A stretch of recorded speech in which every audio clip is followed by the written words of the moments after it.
Europe 1, Village Média. Philippe Vandel. Avec Laurence Ferrari, notre invitée. Laurence, je ne vous présente pas Laetitia Krupa. Non, j'ai le bonheur de l'accueillir régulièrement dans Punchline sur CNews et voilà, son talent m'est très très très utile. Ah, c'est un bonheur pour vous. Cette semaine, bonjour Laetitia Krupa. Je plaisante, c'était trop tentant. Cette semaine, Laetitia, le microcosme ne parle que de ça, le futur débat télévisé entre les 4 candidats à la présidence du parti Les Républicains, dont les élections se tiendront les 10 et 17 décembre prochains. Laurent Wauquiez devrait donner sa réponse cette semaine et vous, Laetitia, vous êtes allée au siège du parti prendre la température. Exactement. Hier, je suis allée au point presse hebdomadaire de LR avec une seule question. Êtes-vous pour ou contre un débat télévisé entre les candidats qui sont, je vous le rappelle quand même, Florence Portelli, Maël de Calan, Daniel Fasquelle et Laurent Wauquiez? Réponse. On verra quelle est la position de chacun des candidats et comment ça s'organise avec la haute autorité. Mais je ne vais pas répondre à la place de la haute autorité. Nous sommes dotés d'une haute autorité. On le saura quand? Après le 26.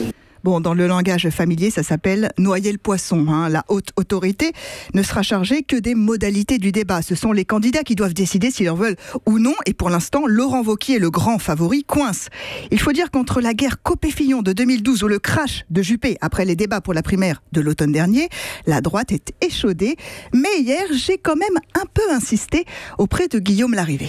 Vous m'avez pas répondu sur la question du débat télévisé. J'ai l'impression que ça divise les Républicains. Non. Est-ce qu'ils ont envie de faire ça ? Est-ce qu'ils préfèrent s'exprimer par d'autres canaux? Moi, je pense que c'est d'abord aux candidats de faire ce choix. Un prime time sur France 2, ça se refuse pas. Bien sûr que si. Ah bon?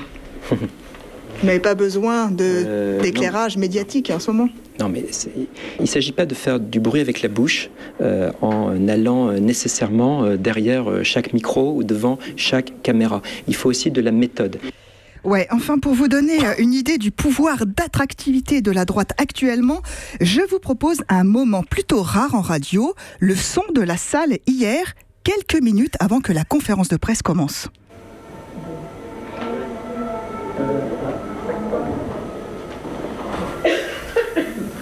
Voilà, nous étions 10 journalistes à tout casser, sans chef identifié. La droite peine à retrouver une existence médiatique, donc bien sûr que l'opportunité d'un débat télévisé est inespérée. C'est d'ailleurs la candidate Florence Portelli qui a lancé l'idée fin août en écrivant directement aux médias. Et tout de suite, plusieurs chaînes ont répondu présentes, LCP, LCI, CNews, BFM, mais aussi France 2, comme nous l'a confirmé Nathalie Saint-Cric, responsable du service politique. Dès le début, nous, on a fait une offre.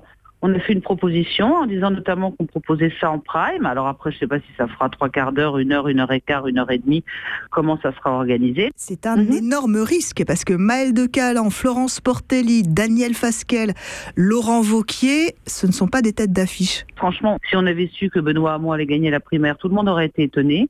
On a changé de monde, on nous le bassine en long, en large et en travers tout le temps. Donc Florence Portelli n'est peut-être pas la femme la plus connue, ni Maël de Calan, mais ils le seront forcément un jour.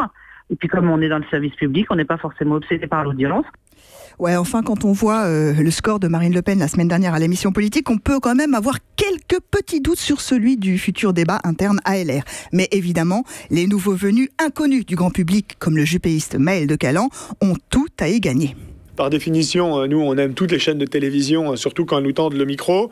Ensuite, s'il faut choisir entre toutes celles-là, ce sera celle qui donnera à la fois le plus de temps et le plus de téléspectateurs. Pour moi, c'est évidemment une occasion de combler un déficit de notoriété, mais surtout de faire en sorte que ce déficit de notoriété, il n'emporte pas les idées que je défends. Voilà, de pouvoir le faire devant des millions de téléspectateurs, ce sera évidemment, je pense, intéressant. Bon, là, en parlant de millions de téléspectateurs, il s'emballe un peu, mais cela montre au moins son enthousiasme. La tenue du débat dépend donc, vous l'avez compris, de la réponse de Laurent Wauquiez, qui hésiterait encore parce que finalement, en étant donné gagnant, et Juppé le sait bien, et avec déjà une réputation installée, c'est lui qui risque le plus gros. Son entourage, pour l'instant, ne veut rien dire en off, aucune tendance. Il se borne à nous répéter qu'il prendra sa décision après la publication officielle des candidats, c'est-à-dire à partir de jeudi.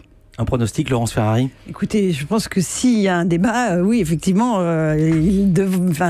autant que l'audience soit la plus forte possible. Nous, CNews, on a fait une proposition, donc voilà, je pense que c'est des débats qui ont leur place sur des chaînes info. Ça a été vraiment le cas l'an dernier pour toutes les primaires, les primaires de la droite et de la gauche, puis le débat à 11 candidats qui était historique. Mais oui, je pense qu'il faut qu'il y ait un débat télévisé, bien sûr. Et vous êtes amer que ce ne soit pas sur CNews ou sur les chaînes d'info? C'est pas encore fait. Mon cher Philippe, nous sommes dans la course, nous sommes dans la compétition. Vous avez entendu, ils ont l'air de dire si ça se fait, il faudra que ce soit sur France 2, quand bien même l'audience ne serait pas pas au rendez-vous habituel de la 2. Nous verrons quand la liste des candidats sera publiée. Europe 1.